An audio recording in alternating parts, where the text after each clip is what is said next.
Mesdames et messieurs, nous arrivons au terme d'une année qui nous a tous éprouvés et bouleversés. Après la crise du Covid, nous espérions un retour à la normale. Mais c'est alors qu'a éclaté le conflit en Ukraine, une guerre cruelle et insensée qui prétend remplacer la force du droit par le droit de la force. Cette violence qui fait tant de victimes innocentes nous touche en plein cœur. Ce conflit nous rappelle un passé que nous pensions à jamais révolu. Nos aïeux se sont battus pour leur liberté et leur sécurité, souvent au prix de leur vie. Aujourd'hui, des hommes et des femmes se battent courageusement en Ukraine pour les mêmes idéaux. Nous continuerons à les soutenir. À cette tragédie sont venus s'ajouter la crise de l'énergie et une forte inflation qui menace notre prospérité. Pour un grand nombre de nos concitoyens, les factures d'électricité, de chauffage et d'alimentation sont devenues une préoccupation quotidienne. Cette précarité est une grande source d'inquiétude. Tout comme le changement climatique, dont les conséquences se font déjà sentir en Belgique. Après le déluge et les inondations de l'été 2021, c'est une sécheresse sans précédent qui a frappé notre pays. Toutes ces crises peuvent nous décourager et mener à des sentiments d'impuissance et d'angoisse.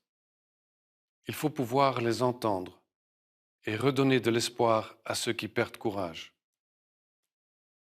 Les défis auxquels nous sommes confrontés ne connaissent pas de réponse simple.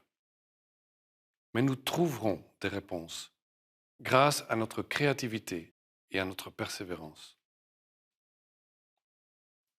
Il y a de bonnes raisons de croire en l'avenir. En Belgique, nous avons la chance de vivre dans une société démocratique qui, même si elle n'est pas parfaite, reste solide.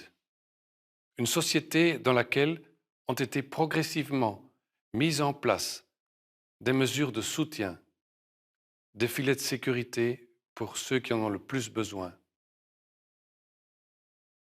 Autour de nous, nous voyons beaucoup d'engagement et de gestes de solidarité. Partout dans le pays, nos concitoyens ont spontanément ouvert leurs maisons aux réfugiés ukrainiens. Je tiens à remercier tous ceux qui donnent le meilleur d'eux-mêmes pour favoriser l'hébergement et l'insertion des réfugiés, spécialement en ce début d'hiver, alors que notre réseau d'accueil est sous pression. Mais aussi tous ceux qui s'impliquent au quotidien dans l'accompagnement de personnes en situation précaire, de malades ou de personnes qui vivent avec un handicap. Il y a dans notre société un grand sens des responsabilités. Je suis impressionné de voir combien il est présent chez les jeunes également. Nous sommes déjà nombreux à avoir adapté notre comportement pour réduire notre consommation énergétique et notre empreinte écologique. Enfin, l'histoire porte un message de confiance.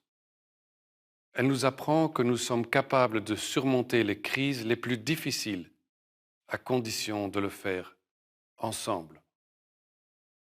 En effet, notre plus grande richesse, ce sont les liens que nous tissons.